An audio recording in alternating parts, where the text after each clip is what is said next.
மொழி சங்கென முழங்கும் மொழி என நம் தமிழ் அன்னையை வழங்கி சிறந்ததொரு வரவேற்பு. மரியாதைக்குரிய பேராசிரியர் முனைவர் ஜெயந்தி பாலகிருஷ்ணன் அவர்களே, அவர்களுடைய கணவர் பாலகிருஷ்ணன் அவர்களே,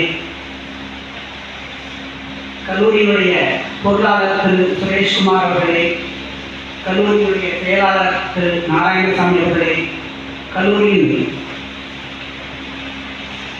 மூத்த அறக்கட்டளை உறுப்பினர்களே, கல்லூரியின் முதல்வர் முனைவர் விஷா ரவிச்சந்திரன் அவர்களே, துறை பேராசிரியர்களே, மாணவ மாணவிகளே, பெற்றோர்களே மற்றும் மீடியா நண்பர்களே, உங்கள் அனைவரையும் மீண்டும் ஒரு முறை காலை வணக்கத்தில் உங்களை வரவேற்கிறேன்.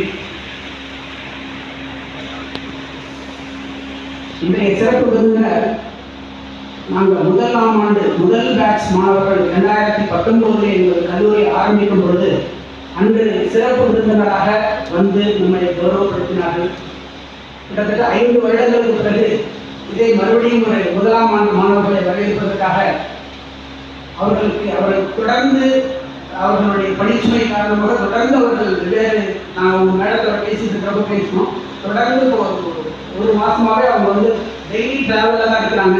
ஸோ அந்த இதையும் உங்களுடைய மாணவர்களை வந்து நான் உற்சாகப்படுத்தணும் அப்படின்றதுக்காக நாங்கள் கேட்டுக்கொண்டிருக்கிறனால நம்மளுடைய கல்லூரிக்கு வந்ததற்கு அவர்களுக்கு கல்லூரியின் சார்பாகவும் எனது சார்பாகவும் நன்றி கடந்த வணக்கத்தை தெரிவித்துக் கொள்கிறேன்.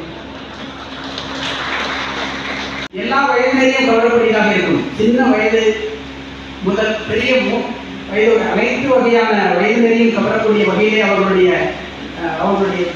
எப்படின்னா மெஸ்மரைசிங் ஸ்பீச்னு சொல்லுவாங்க. அவங்களுடைய பேச்சாற்றலால் நம்ம கவர்ந்து இழுத்துருவாங்க. அவங்க பேச ஆரம்பிச்சாங்க ஒவ்வொரு செய்தியும் அவங்களுடைய சின்ன சின்ன குட்டி கதையாக சொல்லுவாங்க. ஒவ்வொரு செய்தியும் அவ்வளோ ஆழமானதாக இருக்கும். ஸோ அவர்கள் நம்ம வந்து இன்றைக்கு உரையாற்றுவதற்கு வந்திருப்பதற்கு நமது கல்லூரி பெரிய பாக்கியம் செய்திருக்கிறது. எமது கல்லூரி கடந்த 2018-19 நாங்கள் ஆரம்பிக்கலாம் என்று எங்களது அறக்கட்டளை உறுப்பினர்கள் எல்லாம் சேர்ந்து பொன்கலை கல்வி அறக்கட்டளை என்ற பெயரிலே ஒரு கலை அறிவியல் கல்லூரி ஆரம்பித்து நமது கிராமப்புற மாணவர்களுக்கு கரூர் நகர்ப்புறம் இருந்தாலும் இன்று கரூரை சுற்றியுள்ள ஒரு கொண்டிருக்கிறார்கள். ஸோ அந்த கிராமப்புற மாணவர்களுக்கு நல்ல தரமான கல்வியை மற்றும் வேலை வாய்ப்போட ஒரு கல்வியை உருவாக்கி தர வேண்டும் என்று எங்களுடைய அறக்கட்டளை உறுப்பினர்கள் ஒவ்வொருவருமே ரொம்ப ஒரு 10 குடும்ப உறுப்பினர்கள் எங்களுடைய கல்லூரி இருக்கிறோம்.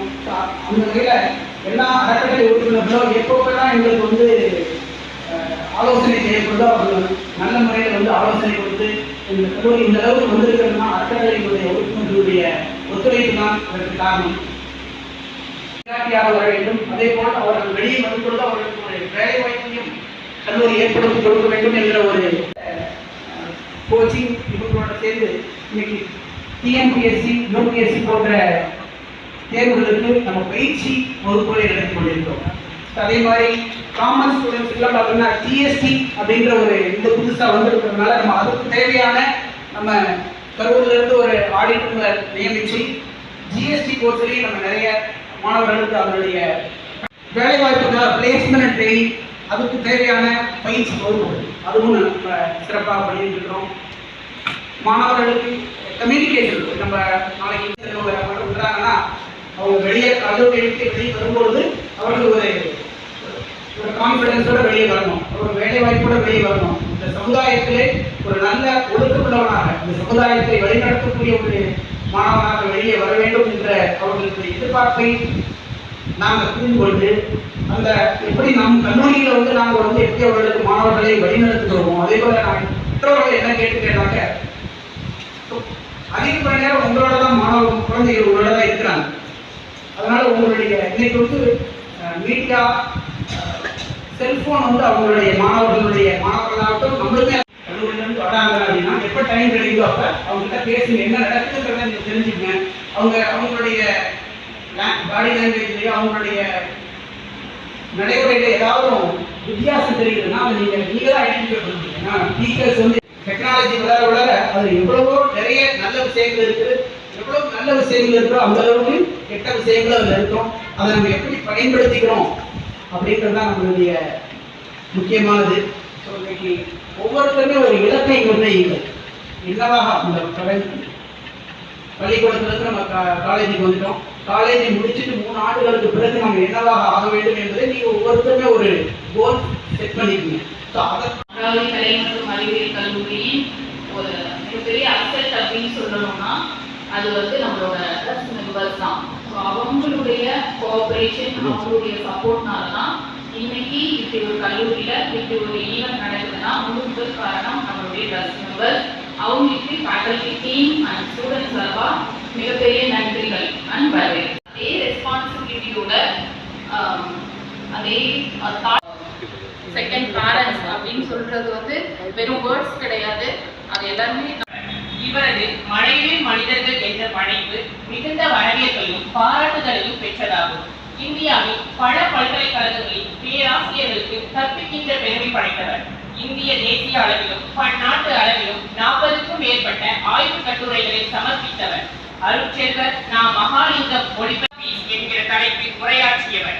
இலங்கையின் வட மாகாணத்தில் 20 நாட்கள் அவர் மேற்கொண்ட நெடும் பயணத்தில் அவர்களுக்கு நமது தாளாளர் ஆர். வெங்கடாச்சலம் ஐயா அவர்களை நினைவு பரிசு வழங்க வருமாறு கேட்டுக்கொள்கிறோம்.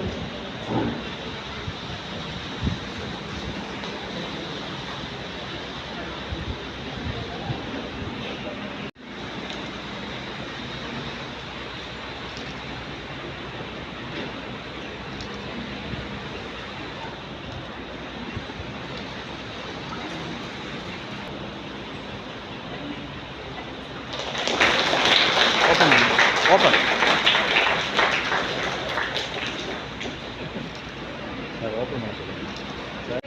இனிமேல் வரக்கூடிய நாட்களில் வருடங்களில் மீண்டும் மீண்டும் யாராவது ஒருத்தர் கூட்டி பேச வைப்பாங்க.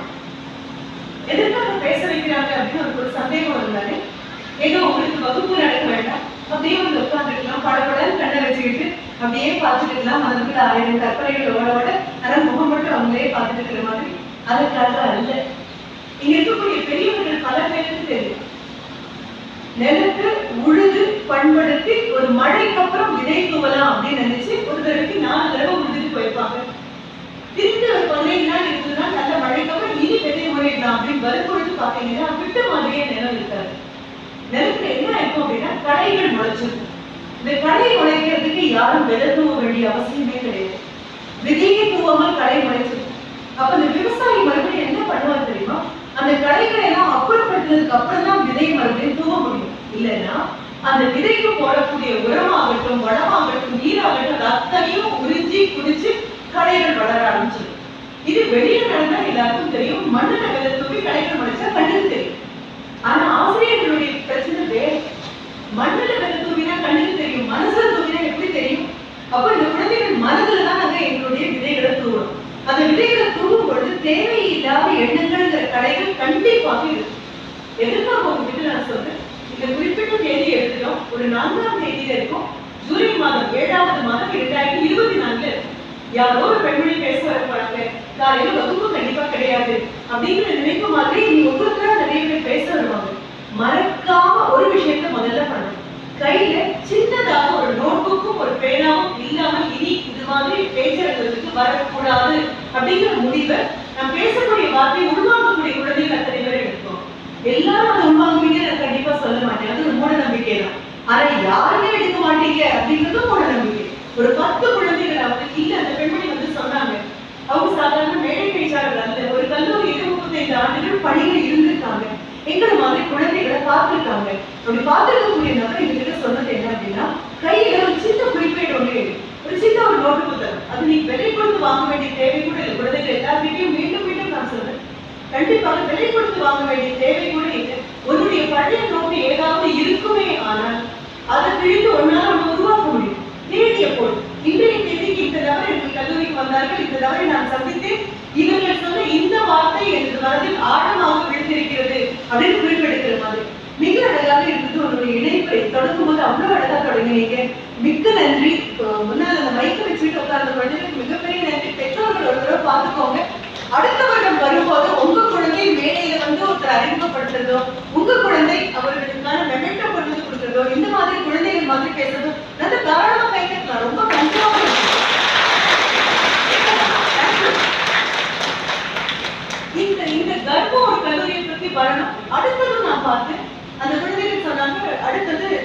வாழ்த்து. அந்த தமிழ் தாய் எப்படிப்பட்டவள் அப்படின்னு ரொம்ப நீண்ட ஒரு I am Dasanya from DCB. சரி, How சொல்லு. to become responsible person. How to become responsible? முதல்ல கைத்தா, அப்புறம் மைக்கு. தேங்க்யூ. அங்க உட்கார்ந்துட்டு 2 நிமிஷம் ஆயிடுச்சு இல்லையா? திடீர்னு மனசுக்குள்ள தோணுச்சு, இந்த கேள்வி இப்ப நான் கேட்காம விட்டேன் அப்படின்னா இனிமே எனக்கு வாழ்க்கையில வாய்ப்பு கிடைக்காதுன்னு தெரியும், நான் இறக்கி போயிடுவேன்னு தெரியும். அந்த ஒரு வினாடியில முடிவெடுத்து அங்கிருந்து இவ்வளவு தூரம் வந்தேன். எல்லார் மாதிரியும் உனக்கும் தயக்கம் உண்டு, எல்லார் மாதிரியும் உனக்கும் பயம் உண்டு, எல்லாமே உண்டு. ஆனா எடுத்துட்டு இங்கிருந்து ஏறி வந்து மைக்கு வாங்கி கேள்வி கேட்ட பத்தியா, that is exactly how you become a responsible person. எல்லாரும் கேட்கிறீங்க, எல்லாருக்கும் கொடுத்தேன்.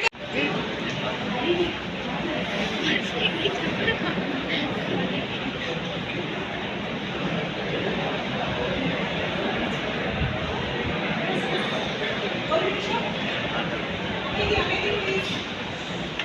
அமைதி please. எல்லாருக்கும் வணக்கம். என் பேர் கோபிகா, ஃபர்ஸ்ட் இயர் டிசிஏ. ஒரு நிமிஷம். கோபிகாக்கு நான் வணக்கம் சொல்லிட்டேன். எல்லாருக்கும் வணக்கம் சொல்லும்போது நீங்க யாரும் எல்லாரும் இல்லைன்னு எனக்கு இப்பதான் புரியுது. நான் மட்டும்தான் எல்லாரும். வணக்கம் கோபிகா, சொல்லுங்க. எல்லாரும் சொல்றீங்களா? சரி கோபிகா.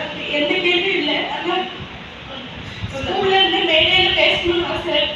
நம்ம ஏன் பேசலையே, அதாவது சொல்லுவாங்களோ அப்படிங்கும் பயம்.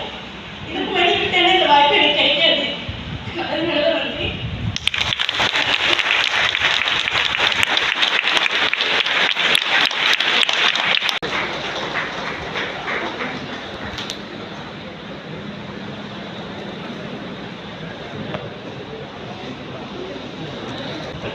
Auditor sir.